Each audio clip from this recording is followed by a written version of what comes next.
Yeah, I think we're ready to head into game. The Rift is ready.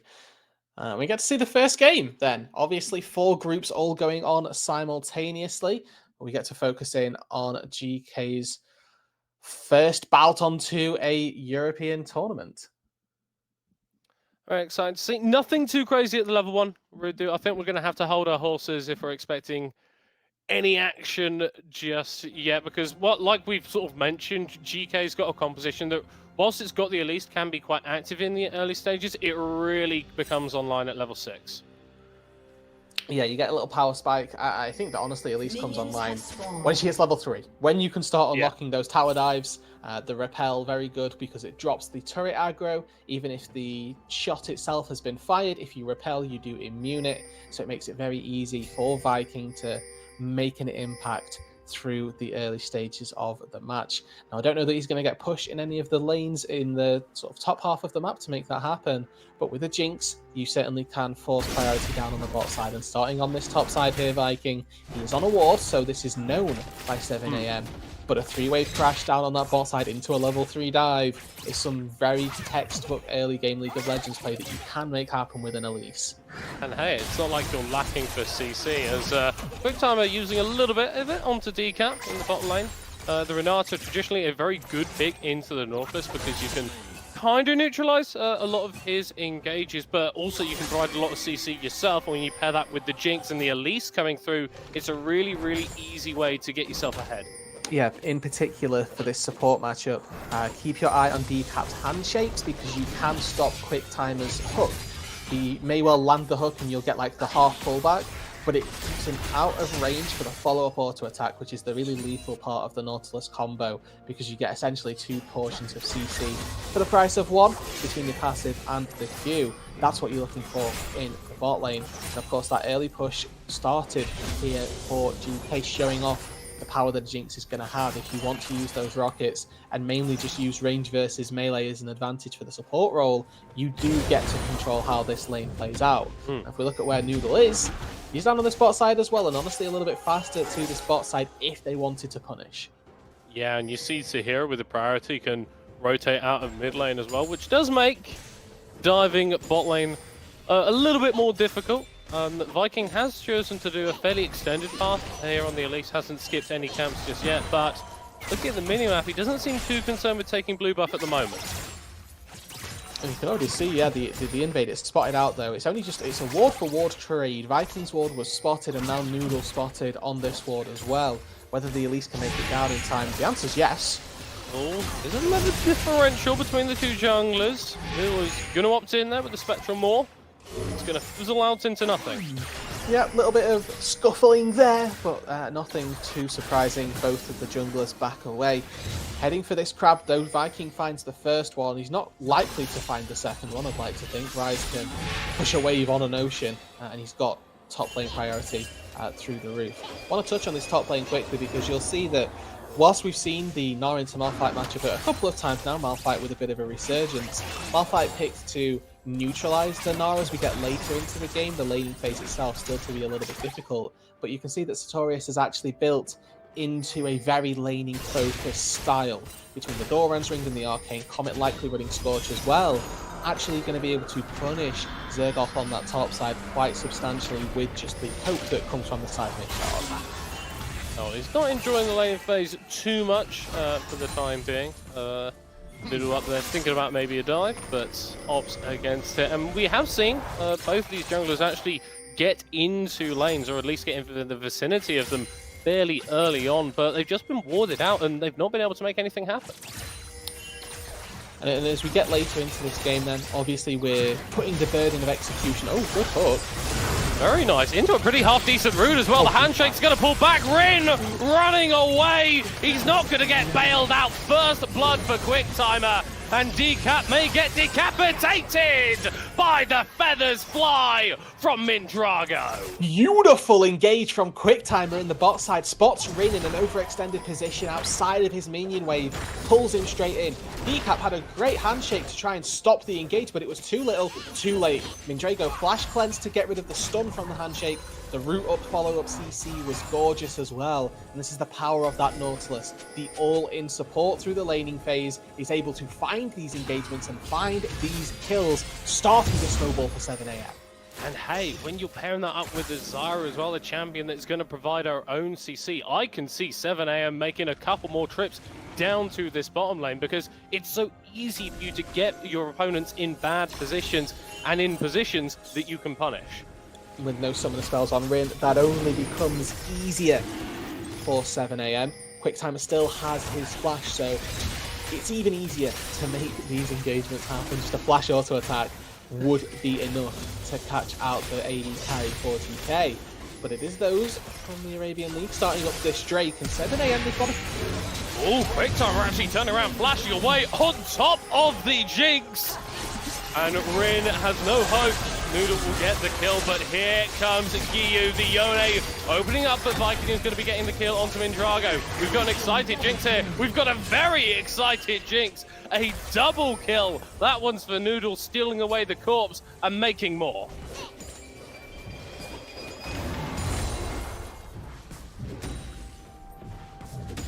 that they've killed and is underfed, it can cause some difficulties, but fortunately able to steal away the Jinx. Zap secures another kill and able to take down 2 for the price of 1, and that's that lack of flash summoner spell we were talking about. Quicktimer used the flash advantage, found a window to get another pick onto the Jinx. They're slowing down Rin even further, just like we touched on in the draft middle cut. GK are very reliant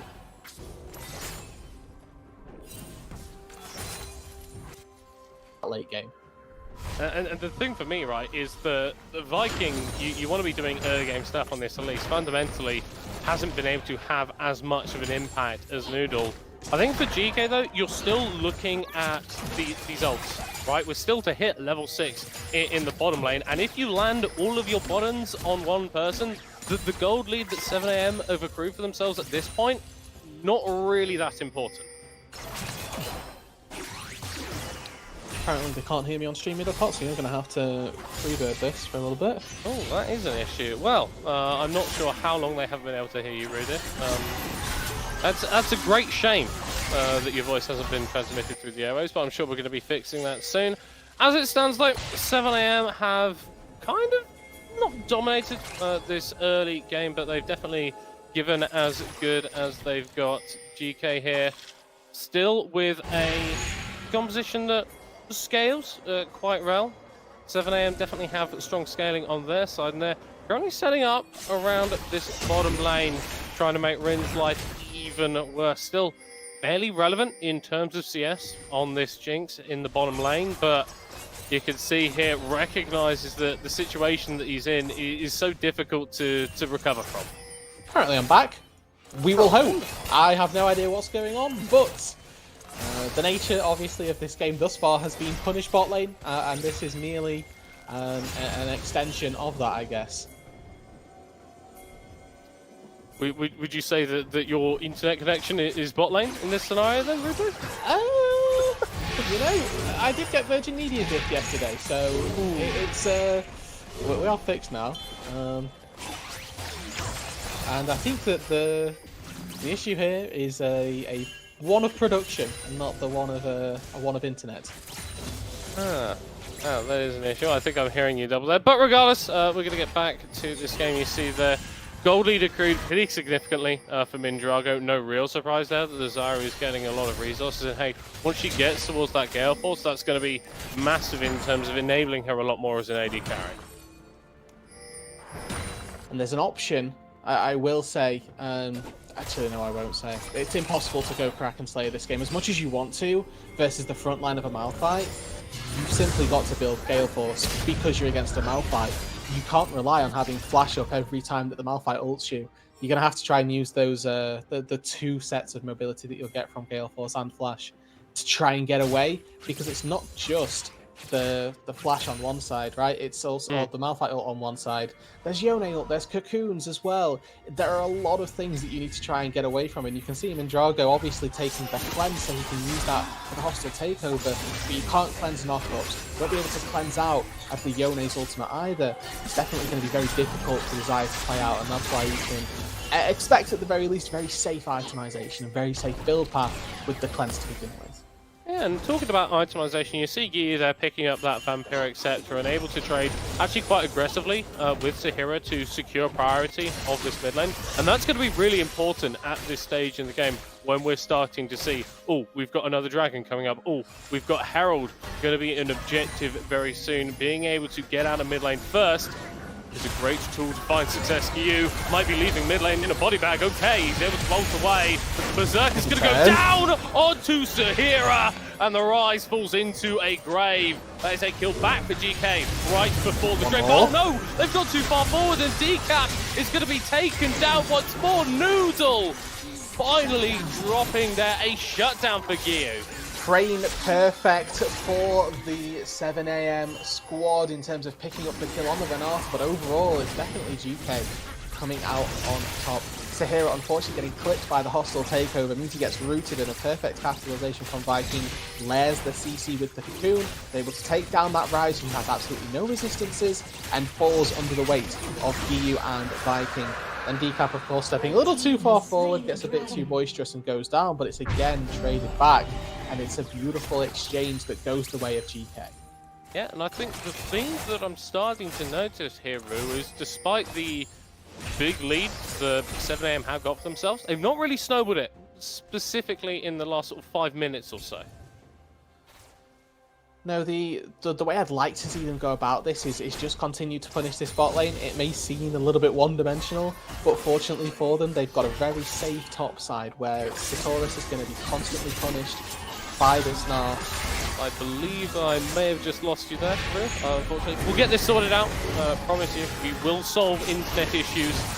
Whatever else is going on. This guy going to be summoned in the mid lane, not actually able to get a charge. That is significant. Means that plate gold not going over to either Viking or Giyu, and I'm sure that they would have appreciated that. 7 AM getting a fair bit of priority in this bottom lane. No Drake that they can really play towards as of yet, but of course, as my colleague was saying before they disappeared, getting a bit of priority and getting a bit of pressure down onto this bot lane makes a lot of sense. Giyu just interrupting the recall of Sahira, just being a little bit of a nuisance here on the Yone.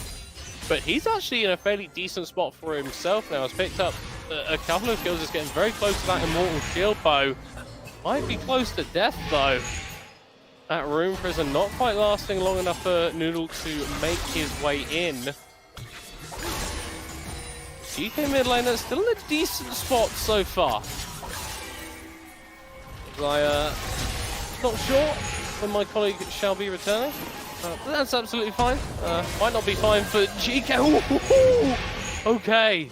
Ooh, Giyu. That's a couple of times, actually, that he's had to use that ultimate defensively. And whilst there isn't anything massive on the map that 7 AM can take down as an advantage of that, if that happens in a sort of mid-late game team fight, that could be catastrophic. Rinner's use a Super Mega Death Rocket to try and dissuade this dive. May be able to buy a little bit of time, but he's still going to be going down. Okay, Decap Viking on the move over. Quick timer, going berserk and dead. GK able to find one back after that dive.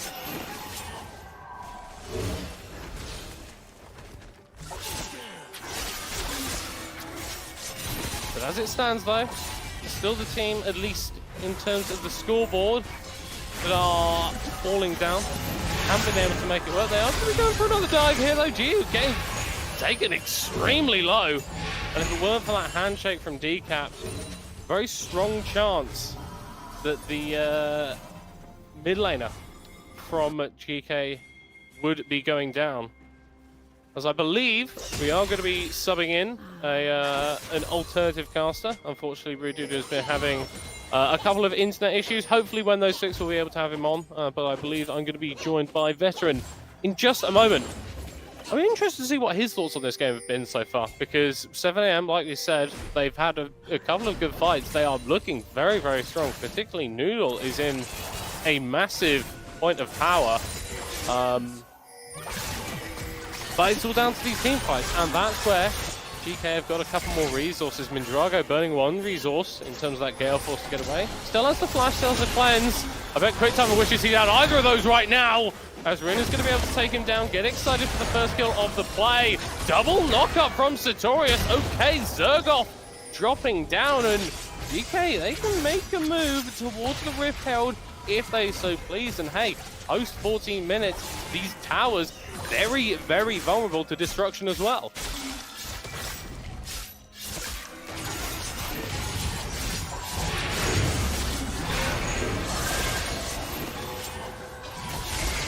I'm doing very well. I'm doing very well. Veterudu. Veterudu. Well, because it sounds like better rude, dude. It's been very fun, actually. The Yone has been very, very enjoyable to watch so far. I'm sure that 7am have not been enjoying it. Oh no, quick timer! Oh, again? Oh no! Oh, he flings the hook into the wall. Viking going to open up with the stun. Mindrago going into the sky. Just a trade of ultimates in the river. But with 10 seconds until Dragon, an AD carry at 30% HP veteran. That's not great for 7am. No, it's not. And that was honestly the first hook QuickTimer missed. His hooks are generally being on point, and in bot lane, that's gone really, really well. But we've seen what's happening in the other lanes because of the big lack of something that might be demonstrated opting back in, is going to get shut down. Trades himself for Viking. Neither jungler available just before the Drake. And this is the thing that they lack. They lack burst outside of that Xayah, right? At all points where they were trying to make their plays work in mid lane and QuickTimer was still getting those hooks off, Ryze didn't have the burst, Gnar doesn't have the burst. The burst is all on the side of GK. GK have a composition that works really well in 2v2, 3v3 kind of situations, with the exception of that bot lane. And these teams are very scrappy. So you're seeing the teams that have that burst, have that lockdown, win at the points where they have that over their opponents. Otherwise, it goes the other way around. There's really no two ways about it. You have Malphite Elise top, or Yone Elise mid jungle, or you have the Jinx on bot lane, right? Burst, no burst, right? Fights are going to start. Demonstrating again. You're going to do a lot of damage. Yeah, that's Really? burst. Gnar, on the other hand, wants to play it slow. Giyu, he's always loved it hard and fast. It's just as simple and easy as that for the Geekay mid laner, and they've been able to come back very strongly into this game, and now taking down that third dragon. They're 5 minutes away from a soul. 7am, whilst you're not panicking at this point, I think you do need to be a little bit worried. I mean, you always have to be worried. You know how they refer to Giyu in Arabian League, do you, Middlecross? I'm not aware. They just call him Faker. Not mini Faker, not baby Faker. They just call him Faker, and that is Giyu's reputation. He's always heavily in demand every offseason in the Arabian League, and you're finding out why. This man's won that region so often that it's basically be on his lineup or lose. He is essentially the captain of that league, and he's showing why.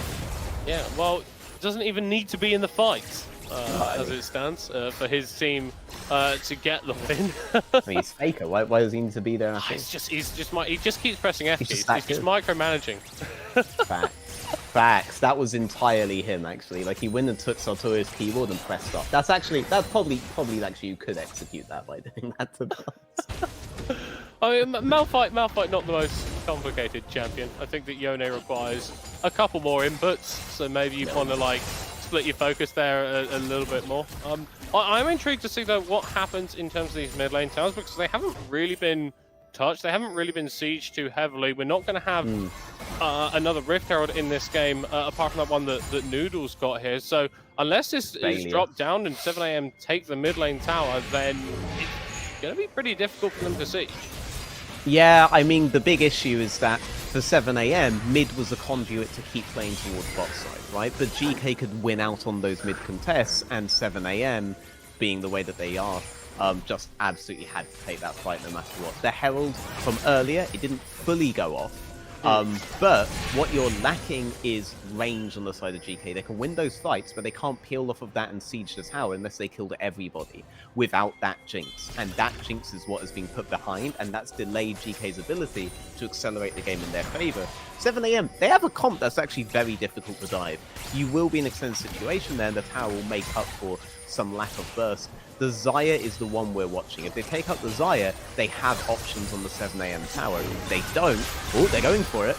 Ooh, okay. Vindrago holding his nerve maybe a little bit longer than he should have done. Okay, Gale Forces just out of range of the Super Mega Death Rocket. But hey, this Xayah being on reset is an opportunity for GK. Win is alive, at least for now. Quick Timer, he's looking for an angle. He's looking for something back there. All right, he's feeling it. He is on the hunt, searching for something. I believe that Rudu may have just joined the Discord call. So I think we're just waiting 1 or 2 minutes for him to get back on the cast. Veteran, I want to know, what are your thoughts been on this game? Like, obviously, you've been watching it a little bit and come into cast. How have you been feeling about what you've been seeing? So when you're playing a scaling pick like Jinx, especially a pick like Jinx that has some degree of wave control, into a bot lane like this, there's one rule and one rule only, and I saw it broken time after time after time again. And it is, don't get hooked by the Nautilus, all right? Play behind your minions, play relative to that hook, but no, Quick Timer kept landing it, and again, that is the bot lane that has the burst. That's the only lane that has the burst, so that was the only place they're going to win their skirmishes, and suddenly 7 AM have a win. The big thing for GK is they need their Jinx to be able to see. 7 AM might be dying on the side lane here. Zahira, Noodle, caught out. Viking going to take that one down, and hey, GK thinking about starting up the Baron. Zahira has teleport, so he can rejoin, but he's going to need to get back. He's going to need to get here quick. I love the thumbs up from Guy there going towards the Baron. I mean, you can trade the bot tower for it, but, you know, He's not going my for it. favorite thing to say in these situations, like, I'm happy to trade that bot inhibitor for the Baron at all points.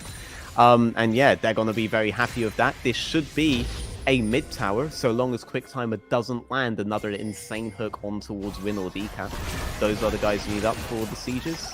The siege is all they need now. It's much easier for them than beforehand after the failure of a Herald that they tried in the mid lane. Let's see what they do. I think they can even dive and just sacrifice players even if they want to get this ball rolling, because once they open up the map, it's entirely in GK's hands.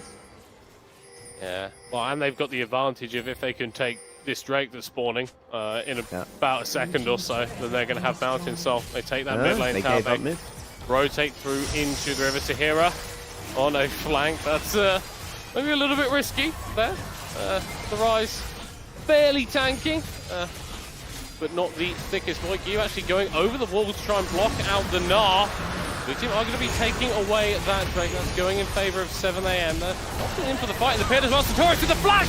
Unstoppable force onto 3! Oh! For GK, they will wipe through 7 AM. A clean ace. And the Malphite lives as well, thanks thanks to the Renata. Okay, and now the Jinx is on the board, has a 400 gold bounty, has a lot of economy from that, was going into Infinity Edge second, knowing that she was behind on the early game. She's a threat, you were able to shut her down, you were able to delay the siege, but one bad trade leads to Baron, one bad macro trade after that leads to Drake, leads to a team fight though, that goes fully in favor of GK. The map is theirs, the economy is theirs, they're going to be in an easy position to secure that Drake soul, if the game even gets to that point. No, Quick Timer, your jungle doesn't belong to you anymore, mate. Just going to be walking into the waiting arms arena. Okay, that's not just going to rely a little bit of time. Viking up into the skies. 7 AM want to chase onto him. It'll be a fool's errand. Here comes Sartorius, a rampage kill for the Malphite. Noodle desperately attempting to get one back. Going into a stopwatch of his own, the Super Mega Death Rocket. Not quite catching on to the jungler of 7 AM, but with their top laner off the board, the Baron at the backs of GK, they are pushing into the base. A lot of patience from Win there, but also a lot of trust. Either the flash only came up at the last second, or he successfully avoided burning it until he could be in a position to move towards his teammates, get the kill he needs, and then the fight is very, very easy. QuickTime obviously eliminated at the beginning of that fight. Not death, but out of the fight anyway. So Rin wasn't worried about that hook incoming, wasn't getting caught, and as a result, completely able to do his job. I feel like we've seen maybe more odds of Gui going away from stuff than Gui like engaging fights with it. He doesn't need it. He doesn't need it. I mean, he's 4-0-6. I actually don't think he does right now. If you're, I mean, you can beat your picking, enemy, or you can crush your enemy. Well, you yeah, know? like you're blind picking Yone at your first time at EM play-ins, and you're doing this well with it. Once again, Noodle just trying to step into the face of his opponent, and he can't! Rin on a rampage, Gyu in the side lane looking for a kill onto Zergoff, 2-level lead on the enemy top laner, but he's got 2 more people coming to join him. The ultimate is not available. He really wishes he could knock a few people up right now! Mid-Drago into the skies! And the Yone will die, but here come the rest of Geekay. It was a moment of bliss for 7 AM in what has been a very unpleasant experience. That's 4 dead to Hera, the only one left. GK, they can look to end. Moment of bliss, yes. Yoda actually got the kill onto the Xayah and actually traded in that 1v3 situation 1-for-1. Obviously turned into almost a full ace for GK. Might as well be. There's only so much the Hero Noodles can do here. They're going to continue sieging the base. They're going to continue breaking the base. They are breaking 7 AM 5 different ways. And I don't think there's any way for 7 AM to recover from this game. No, and it is GK sort of continuing the dominance that really defines them within the MENA region into EM Masters, right? They won this split in a dominant fashion. Before that, they won the last IAC and the one before that, and they are looking pretty damn good. Early doors, I know. First game, we're making some big statements here, but it's a good sign nonetheless. No, I mean, I think GK are going to win the entirety of EU Masters and 4 successive 3-0 sweeps in the playoffs. Probably against Spanish teams. Noah, I know you're listening.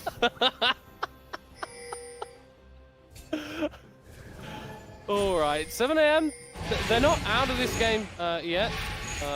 They are not facing down a team with a soul. They're facing down a team that very much would like to get a soul, and QuickTimer has run out of time. Rin is dominating. Sartorius comes from out of absolutely nowhere, and Viking is absolutely on it this game as well.